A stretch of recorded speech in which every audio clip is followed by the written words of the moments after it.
Subscribe Muhammad Amjad Nadwi, Indian Islamic scholar.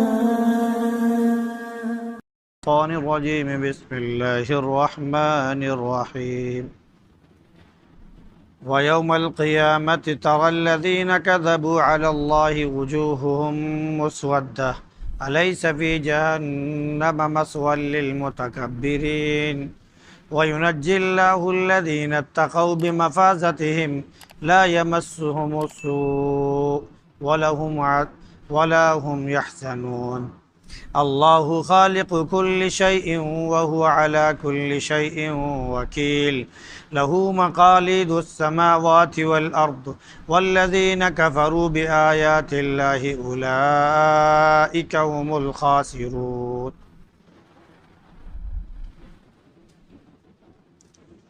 ويوم القيامة ترى الذين كذبوا اور قیامت کے دن آپ دیکھیں گے ان لوگوں کو جنہوں نے اللہ پر جھوٹ بولا ہے کہ ان کے چہرے کالے پڑے ہوئے ہیں۔ تو کیا جہنم میں متکبر لوگوں کے لیے ٹھکانہ نہیں ہے؟ اللہ رب العزت ان لوگوں کو کامیاب کر دے گا جو ڈرے اپنے بچاؤ کی جگہ میں، ان کو کوئی برائی نہیں لاحق ہوگی اور نہ ہی وہ غمزدہ ہوں گے۔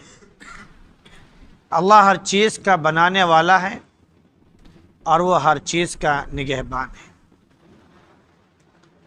اسی کے لیے آسمان و زمین کی کنجیاں ہیں، اور جنہوں نے اللہ کی آیتوں کا انکار کیا وہ خسارے میں ہیں۔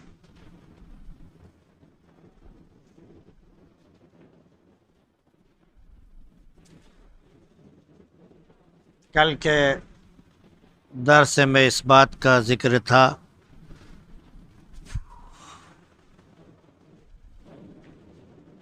کہ اللہ رب العزت نے جو سب سے بہتر بات ہے یعنی کلام یعنی قرآن پاک جو نازل کیا ہے ہم لوگوں کی طرف، تو اللہ نے فرمایا کہ اس کی پیروی کر لو کیونکہ یہی سب سے اچھا پیغام ہے، قبل اس کے کہ اچانک عذاب آئے اور پتہ بھی نہ چل پائے۔ ورنہ پھر کیا ہوگا؟ نہ ماننے کی صورت میں قیامت کے دن انسان افسوس کہے گا اور مختلف اعتبار سے اپنے دل کی آرزوئیں اور وہ جملے کہے گا۔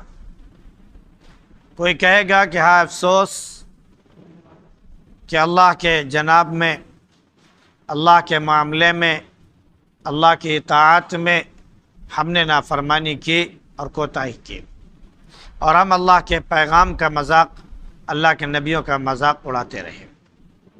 کوئی کہے گا کہ اگر اللہ نے ہمیں ہدایت دی ہوتی تو ہم تقوی اختیار کرنے والوں میں سے ہو جاتے۔ کوئی کہے گا جب عذاب دیکھ لے گا کاش دوبارہ زندگی مل جاتی تو ہم نیکوکار بن جاتے۔ تو اللہ فرمائے گا کہ ہاں ہم نے تمہارے پاس آیتیں بھیج دی تھی، میری نشانیاں، میری آیتیں، میرا پیغام تم تک پہنچ چکا تھا، لیکن تم نے اسے جھٹلایا، تم نے تکبر کیا اور تم اس کے منکر تھے۔ یہ انکار، یہ استکبار اور غرور اور تکبر کے بعد اب آگے ذکر کیا جا رہا ہے کہ جب قیامت قائم ہوگی تو تم خود دیکھو گے ان لوگوں کو جنہوں نے اللہ پر جھوٹ بولا تھا کہ ان کے چہرے فق پڑ گئے ہیں، ان کے چہرے سیاہ پڑ چکے ہیں، اور اس مایوسی کی وجہ سے وہ ہمیشہ ہمیشہ کے لیے رسیا ہو گئے ہیں اور جہنم ان کے لیے ٹھکانہ بنا دیا گیا۔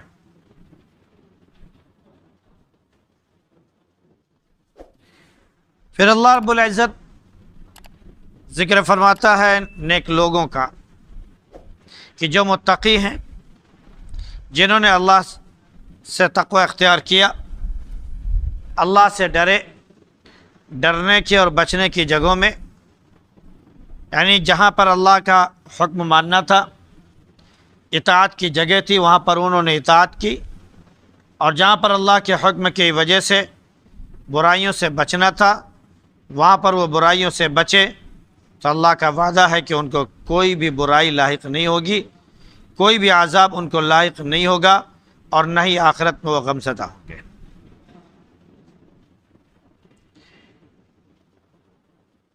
اب رہا معاملہ ان تمام لوگوں کا جن کو لوگ معبود بناتے ہیں، یا جو معبود بنانے والے لوگ ہیں، یا کائنات کی ساری تخلیقات ہیں، تو اللہ نے فرمایا کہ وہ ہر چیز کا خالق ہے، ہر چیز کا پیدا کرنے والا ہے۔ یعنی کوئی ایسی چیز نہیں ہے جو اللہ نے پیدا نہ کی ہو، کسی اور نے پیدا کی ہو، اور اللہ ہی ہر چیز کا نگہبان بھی ہے۔ جو تصور یہ قائم ہو گیا کہ دوسرے لوگ نگہبان ہیں، وہ کارساز ہیں اور وہی اس کا ذمہ لیے ہوئے ہیں، یہ صرف ایک تصور ہے جو آخرت میں پورا نہیں ہوگا۔ تو اللہ نے فرما دیا کہ وہی پیدا کرنے والا ہے، وہی ہر چیز بنانے والا ہے، اور وہی ہر کارساز ہے، اور وہی ہر چیز کا نگہبان ہے، اور اسی کے پاس آسمان، یعنی تمام آسمان اور زمینوں کی کنجیاں ہیں۔ یہ آسمان اور زمین اور اس کی کنجیاں،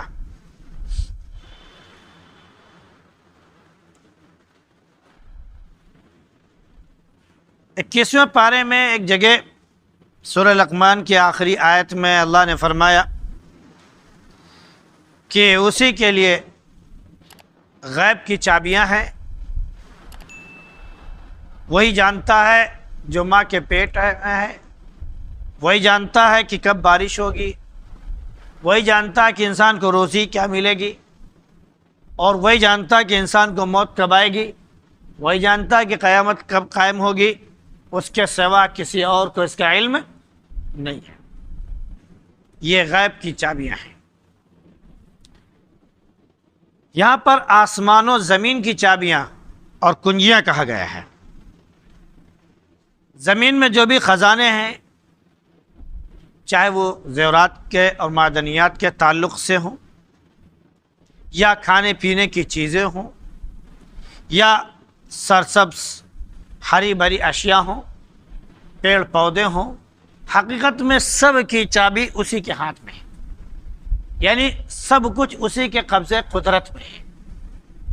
کوئی بھی پودا، کوئی پیڑ، کوئی پھل، کوئی ہریالی اور سبزی، یا کوئی بھی ایسی چیز جو زمین کے اندر پائی جاتی ہے، اس کی اجازت کے بغیر انسان حاصل نہیں کر سکتا ہے۔ یہی ہے اس کی کنجیاں۔ اب اگر اس کی کنجیوں کے اعتبار سے یوں دیکھ لیا جائے ذرا سا، تو ہر موسم کے لحاظ سے انسان کے لیے اس نے پیداوار بنا دی ہے، اور بتا دیا انسان کو، اس کا طریقہ بتا دیا کہ دیکھو اس کو ایسے بو گے، اس کو ایسے کرو گے، پھر یہ چیز ایسے اگے گی، اور پھر اس سے یہ پھل نکلے گا، گویا کہ تم اس کا خزانہ تمہیں حاصل ہو جائے گا۔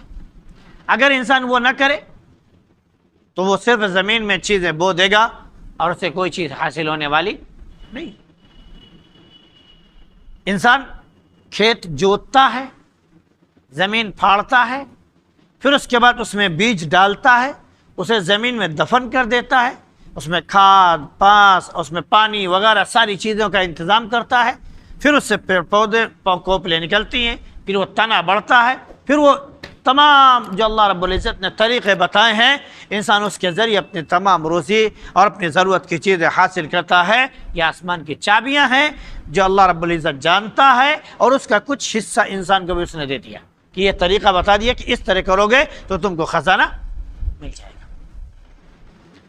اور وہی اللہ جب چاہتا ہے اس طریقے کے باوجود، ان تدابیر کے باوجود بھی خزانے کو چھپا دیتا ہے اور اسے بڑھنے اور اسے پنپنے نہیں دیتا ہے، تو انسان کہتا ہے کہ میں نے بویا لیکن پیداوار نہیں، میں نے یہ چیز کی لیکن وہ چیز ہمیں حاصل نہیں ہوئی. کیوں؟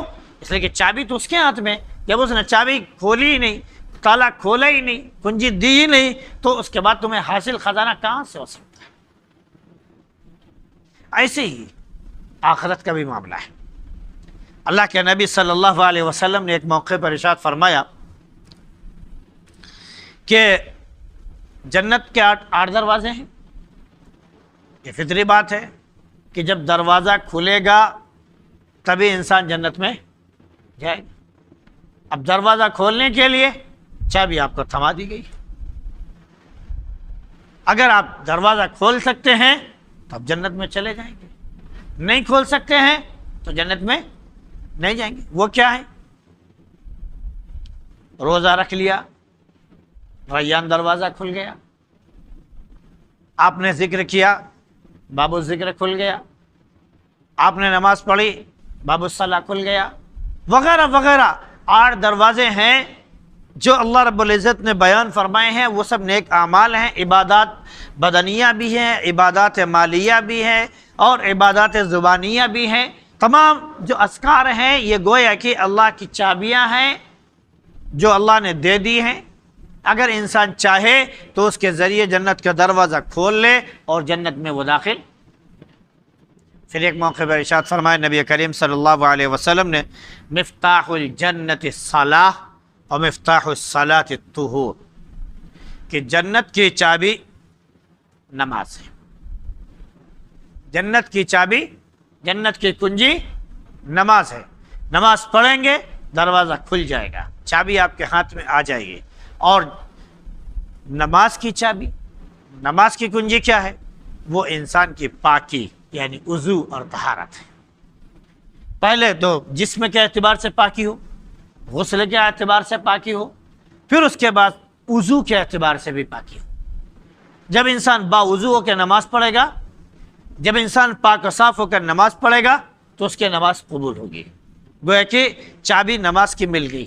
اب جب نماز پڑھ لی تو جنت کی چابی مل گئی. دونوں ایک دوسرے سے کنیکٹ ہیں، چابی در چابی. سمجھ رہے ہیں نا؟ تو اللہ رب العزت نے انسان کو بتا دیا.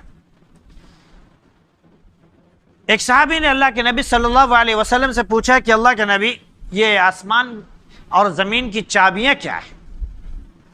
تو آپ نے فرمایا کہ سبحان اللہ، الحمدللہ، اللہ اکبر، لا الہ الا اللہ، استغفر اللہ، وغیرہ وغیرہ. یہ تمام جو تسبیحات ہیں، یہ جو تمام اذکار ہیں، یہ سب جو ہے یہ زمین آسمان کی چابیاں ہیں. یہ زمین اور آسمان کی چابیاں ہیں.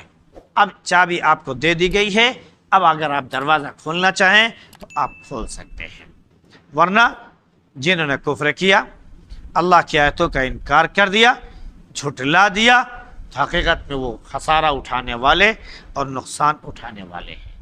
اللہ رب العزت ان سے ہماری حفاظت فرمائے اور نیک لوگوں میں شامل فرما دے. سبحان اللہ بحمدہ، سبحانک اللہم وبحمدک، ونشہد ان لا الہ الا انت، نستغفرک.